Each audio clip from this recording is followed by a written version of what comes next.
নমস্কাৰ আপোনালোকক স্বাগতম জনাইছো আজিৰ আমাৰ আৰএম বিজনেছ আইডিয়া চেনেললৈ আৰু আজি মই আপোনালোকক 5টা সৰু ব্যৱসায়িক আইডিয়াৰ বিষয়ে জনাম হেয়াও আপোনালোকক এআই ৰ সহায়ত জনাম কেনেকৈ আমাক আইডিয়া দিয়ে এআই সেই বিষয়ে আমি ChatGPT ৰ সহায়ত আপোনালোকৰ লগত মানে আমি আলোচনা কৰিম ChatGPT ৰ লগত আপোনালোকেও জানিব পাৰিব গতিকে আহক আৰম্ভ কৰিছো নে কি কয় আপুনি অবশ্যই আপনি যদি এআই আৰু ব্যৱসায়িক আইডিয়াৰ সংযোগ সময় সম্পৰ্কে কথা পতা তেন্তে খুবই ৰোমাঞ্চকৰ হ'ব মই আপোনাক যিকোনো ধৰণৰ সহায়তা কৰিব পাৰিম আৰু আমাৰ আলোচনা আৰু বেছি গভীৰ হ'ব তেন্তে আমি এই যাত্ৰা আৰম্ভ কৰো আৰু দেখো কেনেকৈ এআই আপোনাৰ আইডিয়াৰ উন্নতি কৰিব পাৰে ঠিক আছে আমাৰ অসমত কৰিব পৰা মানে কম পইচাত কৰিব পৰা 4টা ব্যৱসায়িক আইডিয়া মোক দিয়ক আপুনি অবশ্যই অঘাটৰ পৰা কম খৰচত আৰম্ভ কৰিব পৰা কিছুমান ব্যৱসায়িক আইডিয়া মই আপোনালোকক জানা পাৰো সেইবোৰত স্থানীয় সম্পদ সহজ প্ৰযুক্তি আৰু স্থানীয় লোকৰ প্ৰয়োজনত আধাৰিত আইডিয়া থাকিব তেনে কিছুমান আইডিয়া আলোচনা কৰো আৰু আপোনাৰ বাবে উপযুক্ত আইডিয়া বিচাৰি উলিয়াও প্ৰথমটো আইডিয়া আপুনি দিয়ক আমাৰ অসমত কম মূলধনত কৰিব পৰা এটা বিজনেস আইডিয়া আপুনি মোক দিয়ক অবশ্যই প্ৰথমটো আইডিয়া হিচাপে আমি ধৰিব পাৰো স্থানীয় সামগ্ৰীৰে তৈয়াৰ কৰা হোমমেড প্ৰডাক্ট যেনে নেটিভ আয়োজনৰ কাপোৰ স্থানীয় খুৰি বা হাতৰ কামৰ জিনিস এইবোৰ কম মূলধনত আৰম্ভ কৰিব পাৰি আৰু স্থানীয় বজাৰলৈ সহজে পৌঁছি কৰিব পাৰি এইদৰে আপুনি স্থানীয় ঐতিহ্যক সংৰক্ষণ কৰিব পাৰি আৰু সস্তাতে লাভজনক ব্যৱসায় আৰম্ভ কৰিব পাৰি কিমান মান টকা লাগিব হাতত প্ৰথমতে যদি এই ব্যৱসায়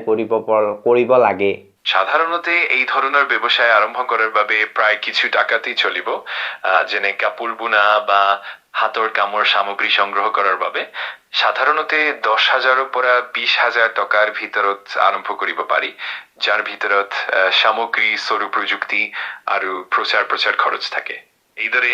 একেবাৰে কম মূলধনত আৰম্ভ কৰি ধীৰে ধীৰে বৃদ্ধিও কৰিব পাৰি ঠিক আছে ভাল লাগিল এই কথাখিনি জানি এই বস্তু কেইটা ক'ত আমি বিকিব পাৰিম কেনে ধৰণে বিকিলে মানে বেছি সেলিং হ'ব বা আমাৰ বস্তুবিলাক বহি নাথাকে আমি সোনকালে মানে এই প্ৰডাক্ট বিলাক বিকিব পাৰিম কেনে ধৰণে নতুন আইডিয়া দিয়ক অবশ্যই আপুনি স্থানীয় বজাৰত অনলাইন প্ল্যাটফৰ্মবোৰ ব্যৱহাৰ কৰিব পাৰে উদাহৰণ স্বৰূপে ফেসবুক মাৰ্কেটপ্লেস ইনষ্টাগ্ৰাম শ্বপিং অথবা স্থানীয় ই-কমাৰ্চ ৱেবছাইটবোৰত বিক্ৰী কৰিব পাৰে তদুপৰি স্থানীয় মেলা বা কাৰ্যক্ৰমত অংশ ললো বেচা বিক্ৰী আৰু ব্ৰ্যান্ডৰ জনপ্ৰিয়তা বৃদ্ধি পায় সেই সঙ্গে গ্ৰাহকৰ লগত সোজা যোগাযোগ ৰখাৰ বাবে হোম ডেলিভাৰী সেৱা অথবা কাস্টমাৰ কেয়াৰ সুবিধা যোগ কৰিব পাৰি ঠিক আছে এবাৰ দ্বিতীয়টো আমাক বিজনেস আইডিয়া দিয়ক দ্বিতীয়টো আইডিয়া ৰূপে আপুনি ভাবিব পাৰে স্থানীয় চাহ বা কফি চাষৰ সৈতে সম্পৰ্কিত এক ব্যৱসায় উদাহৰণ স্বৰূপে আপুনি স্থানীয় চাহ বাগানৰ পৰা চাহ সংগ্ৰহ কৰি তাৰ পৰা বিশেষ চাহ ব্লেন্ড বানা চাহৰ পৰা তৈয়াৰ কৰা প্ৰডাক্ট বিক্ৰী কৰিব পাৰে এইদৰে আপুনি কম মূলধনত আৰম্ভ কৰি স্থানীয় আৰু অনলাইন দুয়ো স্থানতে বিক্ৰী কৰিব পাৰি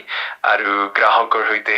এক সজাগ সম্পৰ্ক গঢ়ি তোলা সম্ভৱ পইচা কিমান লাগিব আৰু লাভ কেনেকুৱা ধৰণে হ'ব বা মাহত কিমান মান লাভ হ'ব এই ব্যৱসায় কৰিলে সাধাৰণতে এই ধৰণৰ ব্যৱসায়ত লাভ প্ৰায় নিৰ্ভৰ কৰে আপোনাৰ উৎপাদন খৰচ প্ৰচাৰ আৰু বিক্ৰীৰ পৰিমাণৰ ওপৰত সাধাৰণতে যদি আপুনি সঠিকভাৱে প্ৰচাৰ কৰে আৰু গুণগত মান বজাই ৰাখে তেন্তে লাভৰ সম্ভাৱনা যথেষ্ট ভাল সাধাৰণতে আৰম্ভণি খৰচৰ পৰা কিছু মাহৰ ভিতৰত আপুনি লাভ দেখিবলৈ পাব পাৰে আৰু সময়ৰ সৈতে লাভ বৃদ্ধি পোৱাৰ সম্ভাৱনা থাকে কিমান মান লাভ হ'ব পাৰে মাহত যদি আমি 10,000 টকা ইনভেষ্ট কৰি এই ব্যৱসায়টো কৰো তেতিয়া আমাৰ লাভটো কিমান হ'ব মাহত আপুনি ক'ব পাৰিবনে আনুমানিক অবশ্যই ইয়াৰ ওপৰত অনেকবোৰ পৰিস্থিতি নিৰ্ভৰ কৰে যেনে বিক্ৰী মূল্য খৰচ আৰু প্ৰচাৰ খৰচ সাধাৰণতে যদি আপুনি 10,000 টকা ইনভেষ্ট কৰে তেন্তে প্ৰথম মাহত লাভ হয়তো সৰু হ'ব কিন্তু ধীৰে ধীৰে বিক্ৰী বৃদ্ধি পালে আপুনি 20% 30% লাভ পোৱাৰ সম্ভাৱনা থাকে মানে 10,000 টকাৰ ইনভেষ্টমেন্টৰ পৰা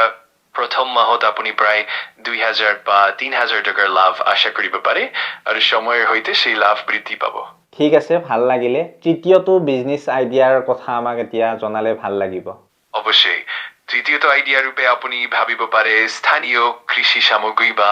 অৰ্গেনিক প্ৰডাক্টৰ বিক্ৰী উদাহৰণ স্বৰূপে স্থানীয় খেতিৰ পৰা আহৰণ কৰা তাজা শাক-চব্জি ফল-মূল বা অৰ্গেনিক মধু ইত্যাদি এইবোৰ কম মূলধনত আৰম্ভ কৰিব পাৰি আৰু স্থানীয় বজাৰত ক্ষেত্ৰ হইতে সজা যোগাযোগ ৰখাৰ সুযোগ থাকে এইদৰে আপোনাৰ লাভৰ সম্ভাৱনা ভাল হ'ব আৰু গ্ৰাহকসকলৰ বাবে এক প্ৰাকৃতিক আৰু স্বাস্থ্যকৰ বিকল্প প্ৰদান কৰিব পাৰি ইয়াত আমাৰ লাভ কিমান মান হ'ব আৰু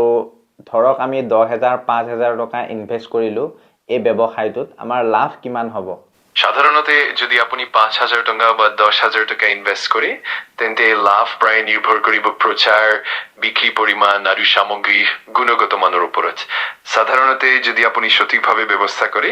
তেন্তে প্ৰথম মাহত 20% পৰা 30% লাভ আশা কৰিব পাৰি অৰ্থাৎ 5,000 টকাৰ ইনভেষ্টমেন্টৰ পৰা আপুনি প্ৰায় 1,000 বা 1,500 টকা লাভ পাব পাৰে সময়ৰ সৈতে আৰু প্ৰচাৰৰ উন্নতিৰ সৈতে এই লাভ আৰু বৃদ্ধি পাব ঠিক আছে শেষত যেটো আমাৰ বিজনেস আইডিয়া সেই বিজনেস আইডিয়াটোৰ কথা জনাই দিব শেষৰটো অৰ্থাৎ 4 নম্বৰটো ঠিক আছে নিশ্চয় তৃতীয় আইডিয়াৰ পাছত চতুৰ্থ আইডিয়া হিচাপে আমি ভাবি পাৰি স্থানীয় হস্তশিল্প কুটিৰ শিল্পৰ প্ৰডাক্টৰ বিক্ৰী উদাহৰণস্বৰূপে স্থানীয় শিল্পীসকলৰ হাতত তৈয়াৰ কৰা মাটিৰ পাত্ৰ কাঠৰ কাম বা স্থানীয় ডিজাইন থকা গহনা এই ধৰণৰ প্ৰডাক্টবোৰ স্থানীয় বজাৰ আৰু অনলাইন প্লেটফৰ্মত বিক্ৰী কৰি আপুনি লাভৱান হ'ব পাৰে কিমান মান ইনভেস্ট কৰিব লাগিব হেতু জনাব কিমান ইনভেস্ট কৰিব লাগিব এই ব্যৱসায়টোত ধৰক আমি 5,000 টকা ইনভেস্ট কৰিম তেতিয়া আমাৰ লাভ কিমান হ'ব আৰু কি নতুন পদ্ধতিত আমি বিকিব পাৰিম আৰু কিবা ৰিস্ক থাকিব নেকি অৱশ্যই সাধাৰণতে 5,000 টকা ইনভেস্ট কৰিলেও আপুনি সৰু পৰিসৰত আৰম্ভ কৰিব পাৰে আৰু ধীৰে ধীৰে বিক্ৰী বৃদ্ধি পাইলে লাভও বৃদ্ধি পায় সাধাৰণতে এই ধৰণৰ কুটিৰ শিল্পৰ প্ৰডাক্টত লাভ প্ৰায় 20% বা 25% পৰ্যন্ত হ'ব পাৰে মানে 5,000 টকা ইনভেষ্টমেন্টৰ পৰা আপুনি প্ৰায় 1,000 বা 1,20,000 টকা লাভ আশা কৰিব পাৰে বিক্ৰীৰ বাবে আপুনি স্থানীয় মেলা অনলাইন মাৰ্কেটপ্লেস সোশ্যাল মিডিয়া আৰু স্থানীয় দোকানৰ সৈতে সহযোগিতা কৰিব পাৰি এইদৰে আপোনাৰ প্ৰডাক্টৰ জনপ্ৰিয়তা আৰু বিক্ৰী দুয়ো বৃদ্ধি পাব ঠিক আছে ধন্যবাদ আৰু আমাৰ দৰ্শকখিনিকো কলো আপোনালোকে যদি বুজি পালে কিবা যদি জানিব পাৰিলে তেন্তে আমাৰ এই ভিডিঅটো শেয়াৰ কৰি দিব লগতে চেনেলত যদি নতুন হয় সাবস্ক্ৰাইব কৰিব আৰু নতুন নতুন আইডিয়াসমূহ প্ৰত্যেক দিনাই পাই থাকিবলৈ আপোনালোকে এই ভিডিঅটো যিমান পাৰে শেয়াৰ কৰক ধন্যবাদ জয় অসম